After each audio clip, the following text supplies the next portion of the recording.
Assalamualaikum warahmatullahi wabarakatuh. Perkenalkan, nama saya Ayes Sarbazanda dengan NIM C1C023035 dari kelas R10. Di sini saya akan membahas mengenai materi akad mudharabah untuk mata kuliah akuntansi syariah dengan dosen pengampu Bapak Dr. Wirmi Eka Putra, SE MSI, dan Bapak Dr. Primadi Prasetyo, MSHK.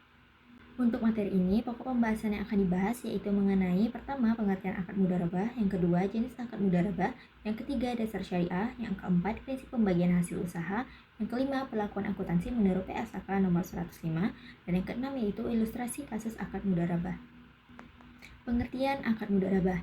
Jadi, mudharabah berasal dari kata ad-darbi fil ardi, yaitu bepergian untuk urusan dagang, yang disebut juga dengan kirat yang berasal dari kata al-qardu yang berarti potongan. Menurut PSAK 105, mudharabah adalah kerjasama antara pemilik dana atau disebut juga dengan sahibul mal dan pengelola dana atau disebut juga dengan mudarib, di mana keuntungan dibagi sesuai dengan sepakatan. Sedangkan kerugian ini ditanggung pemilik dana selama tidak ada kelalaian oleh pengelola. Nah, akad mudharabah ini merupakan suatu transaksi investasi yang berdasarkan kepercayaan, yang dimana pemilik dana tidak ikut langsung dalam pengelola usaha, hanya sebatas memberi saran dan pengawasan saja. Selanjutnya yaitu mengenai jenis-jenis akad mudharabah, yang dimana akad ini memiliki 3 jenis, yaitu pertama, mudharabah mutalakah atau investasi tidak terikat, yaitu pemilik dana memberikan kebebasan kepada pengelola dana dalam pengelolaan investasinya, tetapi tetap dengan sesuai syariah. Lalu yang kedua, ada namanya mudharabah muqayyadah atau disebut juga dengan investasi terikat, yaitu pemilik dana menetapkan syarat tertentu, misalnya terkait dengan penggunaan dana. Lalu yang ketiga, ada namanya mudharabah musyarakah. Ini adalah gabungan mudharabah dan musyarakah, yang dimana awalnya modal dari pemilik dana, lalu pengelola ikut menanamkan modal sehingga kedua pihak berbagi peran dan keuntungan sesuai dengan kesepakatan atau nisbah. Lalu dasar syariah, yang dimana pada dasar syariah ini sumber utama hukum akad mudharabah yaitu Al-Quran dan As-Sunnah. Lalu akad ini memiliki 4 rukun utamanya, yaitu pertama, pelaku yang terdiri dari pemilik dana dan pengelola dana. Lalu yang kedua ada namanya objek mudharabah yang terdiri dari modal dan kerja. Yang ketiga, ijab kabul atau serah terima. Dan yang keempat yaitu nisbah keuntungan. Kemudian terdapat beberapa ketentuan syariah dalam akad mudharabah, yaitu pertama, pelaku, yang dimana pelaku ini harus cakap hukum dan balik, dapat dilakukan sesama muslim ataupun dengan non-muslim, dan pemilik dana tidak boleh ikut campur dalam pengelolaan usaha, tetapi ia boleh mengawasi. Yang kedua, objek mudharabah, yaitu konsekuensi logis dengan dilakukannya akad mudharabah yang terdiri dari modal dan kerja. Dan yang ketiga yaitu ijab kabul, yaitu pernyataan dan ekspresi saling ridho di antara pihak akad. Dan yang keempat, nisbah keuntungan, yaitu persentase pembagian keuntungan. Nah, untuk berakhirnya akad mudharabah ini terjadi karena hal-hal seperti pertama, berakhirnya jangka waktu, lalu yang kedua, adanya pengunduran diri dari salah satu pihak, yang ketiga, meninggal dunia atau hilang akal, yang keempat, pengelola dana tidak menjalankan amanah, dan yang kelima yaitu modal sudah tidak ada. Prinsip pembagian hasil. Jadi, pembagian hasil usaha ini harus didasarkan pada keuntungan yang benar-benar terjadi atau terrealisasikan.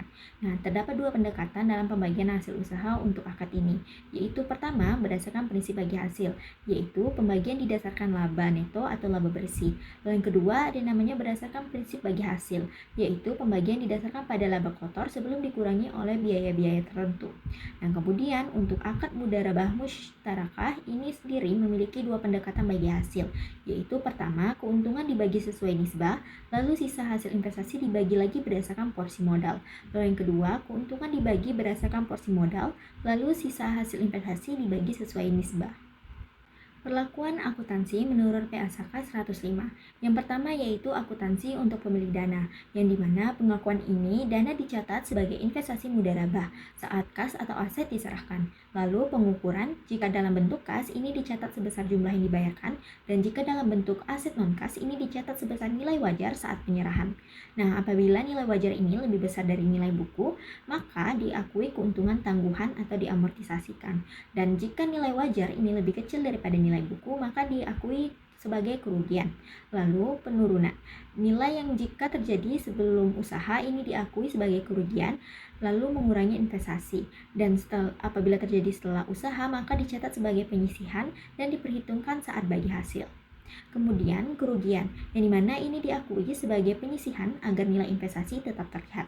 Lalu hasil usaha, yang dimana bagian hasil yang belum dibayar oleh pengelola dana diakui sebagai piutang. Lalu akad mudharabah berakhir, yang dimana ini terjadi dari selisih antara nilai investasi setelah dilakukan penyisihan.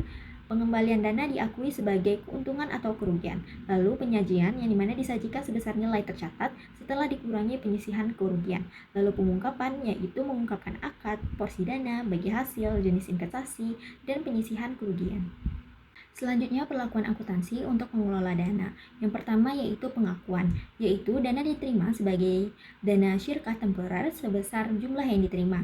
Kemudian pengukuran, yang dicatat sebesar jumlah kas atau nilai wajar aset non-kas. Selanjutnya, penyaluran dana kembali, yang diakui sebagai investasi mudharabah. Lalu pendapatan dicatat secara bruto sebelum dibagi dengan pemilik dana. Bagi hasil belum dibagikan kepada pemilik dana, ini diakui sebagai kewajiban. Lalu pengelola dana mengelola sendiri dana mudharabah. Lalu kerugian akibat kesalahan atau kelalaian pengelola ini diakui menjadi beban pengelola sendiri. Kemudian pada saat akad berakhir, dana syirkah temporer ini dikembalikan kepada pemilik dana. Nah, penyajian ini pengelola dana menyajikan dalam laporan keuangan, yaitu dana syirkah temporer disajikan sebagai nilai yang tercatat setelah dikurangi dengan penyisian kerugian jika ada. Lalu bagi hasil yang belum dibayarkan disajikan sebagai kewajiban. Nah, pengungkapan, yang dimana di sini akan mengungkapkan akad, dana diterima, dan penyaluran sesuai dengan PA-SAKA. Dan terakhir yaitu mengenai ilustrasi kasus akad mudharabah, yaitu ilustrasi yang pertama yaitu ilustrasi mengenai penyerahan dana investasi dalam bentuk kas dengan asumsi pengelola dana tidak memudharabahkan kembali.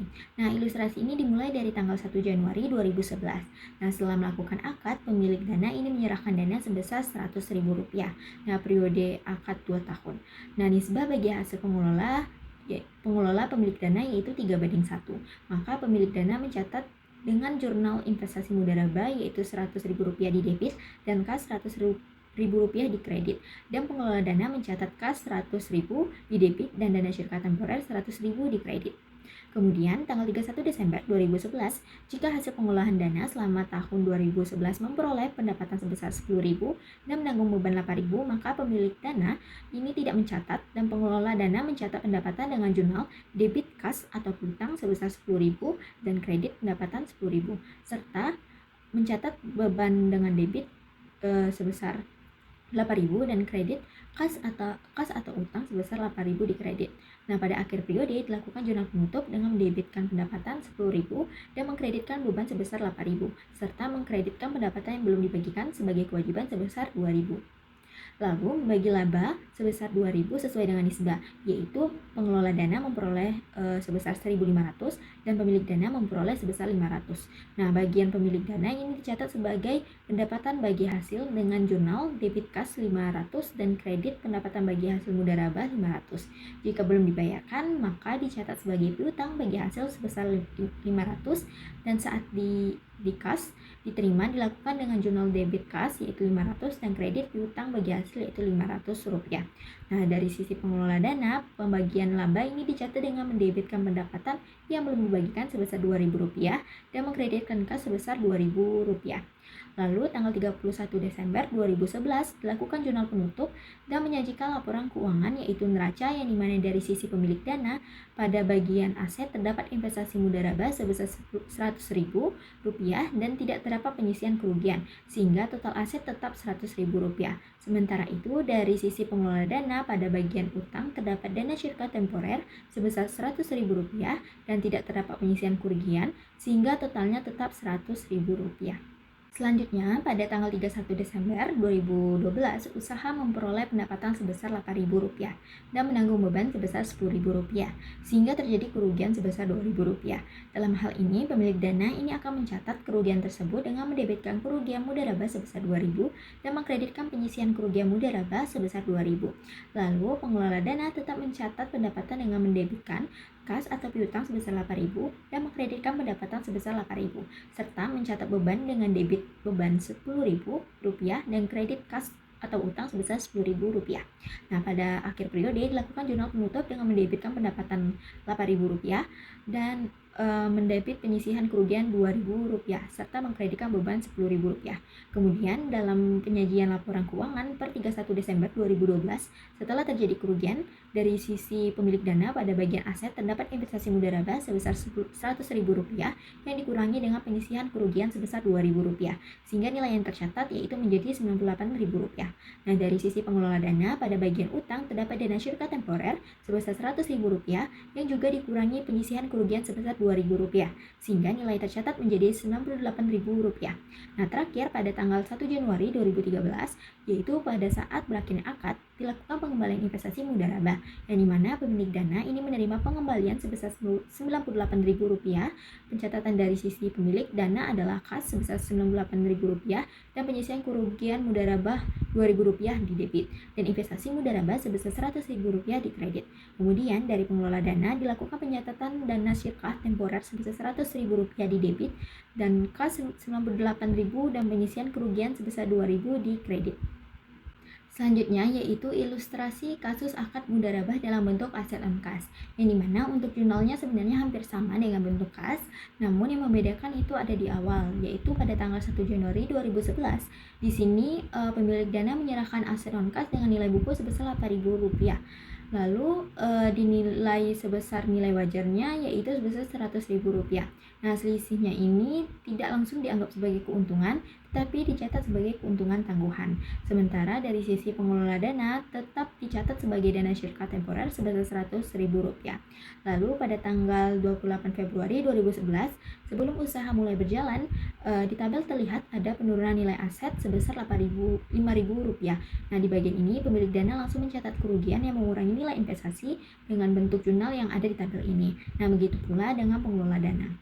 Selanjutnya masuk ke tanggal 31 Desember 2011 di mana menghasilkan pendapatan sebesar Rp20.000 dengan beban sebesar Rp8.000. Nah, pengelola dana ini mencatat pendapatan dan beban seperti biasa, lalu ditutup di akhir periode. Sementara pemilik dana di tahap ini melakukan amortisasi keuntungan tangguhan tadi dengan mendebitkan keuntungan tangguhan sebesar Rp10.000 dan mengkreditkan keuntungan sebesar Rp10.000. Setelah itu baru dilakukan pembagian hasil sesuai dengan nisbah sehingga masing-masing pihak ini mendapatkan pembagian hasil sebesar Rp6.000 dan jurnal yang digunakan sama dengan dalam bentuk kas tadi. Begitu pula dengan neraca pada periode tersebut yang penyisihan kerugiannya masih nol. Lalu pada tanggal 31 Desember 2012 di sini terlihat di tabel bahwa usaha mengalami kerugian karena pendapatan Rp8.000 dan beban Rp10.000. Maka di sini pemilik dana mencetak penyisihan kerugian dengan jurnal kerugian mudharabah sebesar Rp2.000 di debit dan penyisihan kerugian di kredit. Sedangkan pengelola dana tetap mencatat aktivitas operasionalnya seperti biasa. Untuk penyajian neraca tahun 2012 dari sisi pemilik dana di bagian aset terdapat investasi mudharabah sebesar Rp95.000 yang dikurangi penyisihan kerugian sebesar Rp2.000 sehingga menjadi Rp93.000.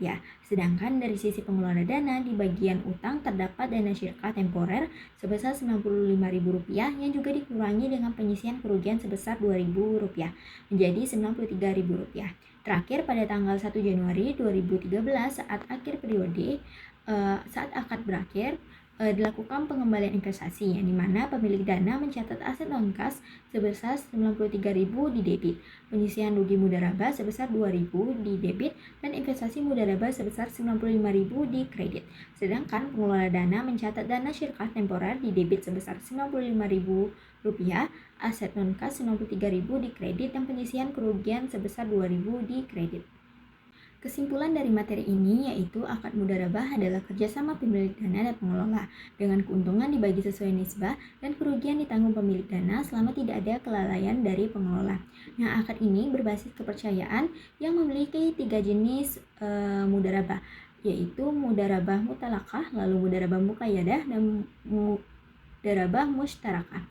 Nah, akad mudharabah ini harus memenuhi rukun dan ketentuan syariah yang sumber utamanya itu dari Al-Quran dan As-Sunnah, serta diatur dalam PSHK 105 untuk menjamin transparansi dan kesesuaian syariah.